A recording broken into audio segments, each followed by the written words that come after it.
এই আমি কি তোকে খাওয়াই না? হ্যাঁ, খাওয়াই না তোকে? আর কেমনে তুইও কি শিখতেছস ঝাড়ু খাওয়া? হিনে খাড়ায় খাড়ায় দেখতাছস ঝাড়ু কেমনে খাইতে হয়? হ্যাঁ, আবার কথা কইতাছস মুখে মুখে। ওই যে ঝাড়ু খাইতেছে জ্যাক, আরে জ্যাক ঝাড়ু খাওয়া শিখাইতেছে আবার আমারা কি বাপের থেকে বইয়া বইয়া কি ঝাড়ু খাওয়া শিখতেছস?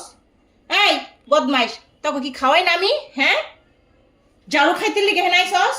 পেট ভরে খাওয়াই, তারপর ওরা ঝাড়ু খাইবো কি লিগা? খাওয়ার পরে মনে হয় পেটের কোন এক কোনা খালি রাখো না ঝাড়ু খাইয়ে পেট বরণের লিগা? অসভ্য বদমাইশ, ঘর থেকে গাদ ধরে বাইর করে দিব। অন থেকে গোস মাছ কিচ্ছু খাওয়ান না, তগরে গোস ক্যাট ফুড কিচ্ছু খাওয়ান না। অন থেকে খালি ঝাড়ু কিনানো। অসভ্য। আই কিসে তুই হেনে কে? যা সর, ঝাড়ু ঠিক করতে দে আমারে, সর। কয়দিন পর পরে ঝাড়ু কিনা আনি আর ওরা ঝাড়ু খাইয়া খেয়ে শেষ করে। ক্যাট ফুড আর মুরগির গোস্ত খাইবো, আবার ঝাড়ুও খাইবো। এত গোস সিদ্ধ করিয়া বলি গা, এত ক্যাট ফুড খাওয়াই, তারপরও ঝাড়ু খাইবো। অহন থেকে ক্যাট ফুড আর মুরগির গোস আনা বন্ধ, ঝাড়ু আনবো সব।